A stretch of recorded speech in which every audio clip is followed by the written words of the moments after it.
Today we're talking with Dan Oliver, creator of Dan-O Seasoning, Fleur de Lis Award winner, and Louisville native, who is out to change the world one table at a time. Is that right, Dan? That's right. It all starts with a dream and a vision. Tell us about how you started experimenting as a bartender to now being in Kroger.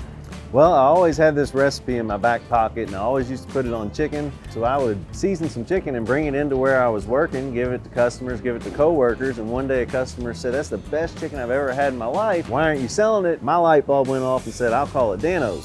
And then I found out how it was healthy, it was low sodium, all natural, no sugar, no chemicals. It could actually change the world. I gotta ask, what is your favorite way to use it? Well, that's an open-ended question, because you can put it on absolutely anything. Also, you can use it like a salt and pepper.